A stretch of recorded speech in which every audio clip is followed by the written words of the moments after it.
ನಮಸ್ಕಾರ. ನಾನು ಪವಿತ್ರ ಭಾಗವತ್, ಮಿಸೆಸ್ ಭಾಗವತ್ ಚಾನಲ್‌ಗೆ ನಿಮ್ಮೆಲ್ರಿಗೂ ಪ್ರೀತಿಯ ಸ್ವಾಗತ. ಇವತ್ತಿನ ವಿಡಿಯೋದಲ್ಲಿ ಒಂದು ರುಚಿಕರವಾದಂತಹ ಒಂದು ಸಿಂಪಲ್ ಆದ ರೆಸಿಪಿಯನ್ನ ತೋರಿಸ್ತಾ ಇದ್ದೇನೆ. ಕೆಲವು ಸಾಮಗ್ರಿಗಳಿದ್ರೆ ಸಾಕು ಈ ಒಂದು ರುಚಿಕರವಾದ ಅಡುಗೆಯನ್ನ ಮಾಡಿ ಊಟ ಮಾಡಬಹುದು. ಯಾವ ರೀತಿಯಾಗಿ ಮಾಡೋದಂತ ನೋಡೋಣ ಬನ್ನಿ. ಬಾಣಲೆಯಲ್ಲಿ 1 ಟೇಬಲ್ ಚಮಚ ಆಗುವಷ್ಟು ಎಣ್ಣೆಯನ್ನ ಬಿಸಿಗೆ ಇಟ್ಕೊಂಡಿದ್ದೇನೆ. ನಂತರ ಅದಕ್ಕೆ ಸ್ವಲ್ಪ ಸಾಸಿವೆ ಹಾಗೆ ಜೀರಿಗೆಯನ್ನ ಹಾಕೊಂಡಿದ್ದೇನೆ. ಸಾಸಿವೆ ಎಲ್ಲ ಚಟಪಟ ಅಂತ ಇದ್ದ ಹಾಗೆ ಇದಕ್ಕೆ ಒಂದೆರಡು ಒಣಮೆಣಸಿನ ಪೀಸು, ಸ್ವಲ್ಪ ಇಂಗನ್ನ ಹಾಕೊಳ್ತಾ ಇದ್ದೇನೆ. ಮಡ್ಡಿ ಇಂಗನ್ನ ನಾನಿಲ್ಲಿ ಬಳಸ್ತಾ ಇದ್ದೇನೆ. ನಂತರ ಕರಿಬೇವಿನ ಸೊಪ್ಪನ್ನ ಕೈಯಲ್ಲೇ ಪೀಸ್ ಮಾಡಿ ಹಾಕೊಳ್ತಾ ಇದ್ದೇನೆ. ಒಂದ್ಸಲ ಇದನ್ನ ಬಾಡಿಸ್ಕೊಳ್ತೇನೆ. ಒಗ್ಗರಣೆ ಎಲ್ಲ ಚೆನ್ನಾಗಿ ಬಾಡಿದ ನಂತರ ಇದಕ್ಕೆ ಸ್ವಲ್ಪ ಅರಿಶಿಣವನ್ನ ಹಾಕೊಳ್ತೇನೆ.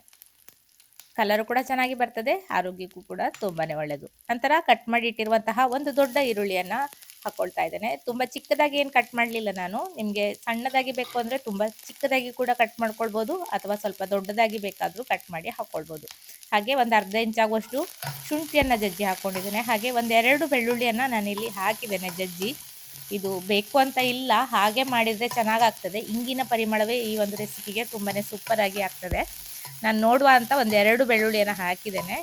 ನನಗೆ ಅಷ್ಟು ಇಷ್ಟ ಆಗಿಲ್ಲ, ಇಂಗನ್ನು ಮಾತ್ರ ಹಾಕ್ಕೊಂಡ್ರೆ ಸಾಕು, ಚೆನ್ನಾಗಾಗ್ತದೆ. ಶುಂಠಿ ಕೂಡ ಹಾಕಿರ್ತೇವಲ್ಲ, ಎಲ್ಲ ಘಮ ಒಟ್ಟಾದರೆ ಅಷ್ಟು ಚೆನ್ನಾಗಾಗೋದಿಲ್ಲ.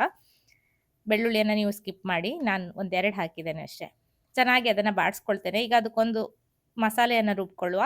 ಮಿಕ್ಸಿ ಜಾರಲ್ಲಿ ಅರ್ಧ ಟೀ ಚಮಚ ಆಗುವಷ್ಟು ಜೀರಿಗೆ, ಸ್ವಲ್ಪ ಕೊತ್ತಂಬರಿ ಸೊಪ್ಪು, ಒಂದೆರಡು ಹಸಿಮೆಣಸು, ನಿಮ್ಮ ಖಾರಕ್ಕೆ ಅನುಗುಣವಾಗಿ ಹೆಚ್ಚು ಕಡಿಮೆ ಮಾಡ್ಕೊಳ್ಬೋದು. ಹಾಗೆ 2 ಟೇಬಲ್ ಚಮಚ ಆಗುವಷ್ಟು ಹಸಿ ಕಾಯಿ ತುರಿಯನ್ನು ಹಾಕೊಂಡಿದ್ದೇನೆ. ನಂತರ ನೆನೆಸಿಟ್ಟಿರುವಂತಹ ಕಡಲೆಬೇಳೆಯನ್ನು ಹಾಕ್ಕೊಳ್ತಾ ಇದ್ದೇನೆ. 1 ಟೀ ಚಮಚ ಆಗುವಷ್ಟು ಕಡಲೆಬೇಳೆಯನ್ನು ಒಂದು ಅರ್ಧ ಗಂಟೆ ಹೊತ್ತು ನೆನೆಸಿ ರುಬ್ಲಿಕ್ಕೆ ಹಾಕ್ಕೊಳ್ತಾ ಇದ್ದೇನೆ. ಅಥವಾ ಟೈಮ್ ಇತ್ತು ಅಂದರೆ ಸ್ವಲ್ಪ ಜಾಸ್ತಿ ಹೊತ್ತು ನೆನೆಸಿದ್ರು ಪರವಾಗಿಲ್ಲ. ನೀರನ್ನು ಸೇರಿಸಿ ನುಣ್ಣಗೆ ರುಬ್ಕೊಂಡಿದ್ದೇನೆ. ಇಲ್ಲಿ ನೀವು ಕಡಲೆಬೇಳೆಯ ಬದಲಾಗಿ ಹೆಸರು ಬೇಳೆಯನ್ನು ಕೂಡ ಬಳಸ್ಬೋದು, ಅಥವಾ ಅದೆರಡೂ ಇಲ್ಲ ಅಂದರೆ ಪುಟಾಣಿಯನ್ನು ಪುಡಿ ಮಾಡಿ ಕೂಡ ಹಾಕ್ಬೋದು ಈ ರೆಸಿಪಿಗೆ. ಈರುಳ್ಳಿ ಎಲ್ಲ ಚೆನ್ನಾಗಿ ಬಾಡಿದ ನಂತರ ನೀರನ್ನು ಹಾಕ್ಕೊಂಡು ರುಚಿಗೆ ಬೇಕಾಗುವಷ್ಟು ಉಪ್ಪನ್ನು ಹಾಕ್ಕೊಂಡಿದ್ದೇನೆ. ನಂತರ ರುಬ್ಬಿರುವಂತಹ ಮಸಾಲೆಯನ್ನು ಹಾಕ್ಕೊಳ್ತಾ ಇದ್ದೇನೆ. ಯಾವುದಾದ್ರೂ ಒಂದು ಬೇಳೆಯನ್ನು ಹಾಕಲಿಕ್ಕೆ ಮರಿಬೇಡಿ, ಗಟ್ಟಿಯಾಗಿ ಬರಲಿಕ್ಕೆ ಅದು ಸಹಾಯವನ್ನು ಮಾಡ್ತದೆ. ಇಷ್ಟು ಮಾಡಿ ಇದನ್ನು ಚೆನ್ನಾಗಿ ಕುದಿಸ್ಕೊಂಡ್ರೆ ಗಟ್ಟಿ ಆಗ್ತಾ ಬರ್ತದೆ. ಅದಕ್ಕೆ ಲಿಂಬೆಹಣ್ಣಿನ ರಸವನ್ನು ಹಿಂಡ್ಕೊಂಡ್ರೆ ನೀವು ಚಪಾತಿ ಅಥವಾ ದೋಸೆ ಜೊತೆಗೆಲ್ಲ ಸರ್ವ್ ಮಾಡ್ಬೋದು. ನೀವು ಅನ್ನಕ್ಕೆ ನೀರಾಗಿ ಮಾಡ್ಕೊಳ್ಳೋದಾದರೆ ಇದಕ್ಕೆ ಏನು ಹಾಕ್ಬೋದು ಅಂತ ನಾನೀಗ ನೆಕ್ಸ್ಟ್ ಹೇಳ್ತೇನೆ ನೋಡಿ. ಕುದಿ ಬರ್ತಾ ಇದ್ದ ಹಾಗೆ ದಪ್ಪ ಆಗ್ತಾ ಇದೆ. ಇಷ್ಟು ದಪ್ಪವಾಗಿಯೇ ಇರಲಿ, ಇದು ತುಂಬ ನೀರಾದರೆ ಚೆನ್ನಾಗಾಗೋದಿಲ್ಲ. ಚೆನ್ನಾಗಿ ಕುದಿ ಬಂದರೆ ಇನ್ನೂ ಸ್ವಲ್ಪ ಗಟ್ಟಿ ಆಗ್ತದೆ. ಒಳ್ಳೆ ಘಮ ಬರ್ತಾ ಇದೆ. ಚೆನ್ನಾಗಿ ಕುದಿ ಬಂದು ದಪ್ಪ ಆಗಿದೆ ನೋಡಿ, ಈಗ ಇಷ್ಟು ದಪ್ಪ ಆಗಿದೆ. ಇಷ್ಟಾದ ತಕ್ಷಣ ಉರಿಯನ್ನು ಆಫ್ ಮಾಡಿ ಲಿಂಬೆಹಣ್ಣಿನ ರಸವನ್ನು ಹಿಂಡ್ಕೊಂಡ್ರೆ ಚಪಾತಿ, ಪೂರಿ ಅಥವಾ ದೋಸೆಗೆಲ್ಲ ಚೆನ್ನಾಗಾಗ್ತದೆ.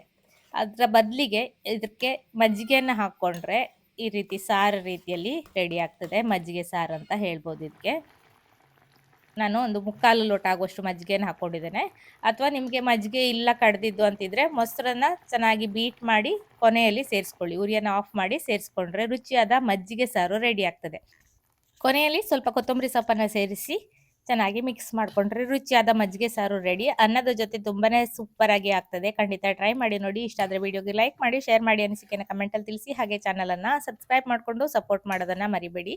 ಹಲವಾರು ರೀತಿಯ ಸಾರು ಸಾಂಬಾರೆಲ್ಲ ಇದೆ.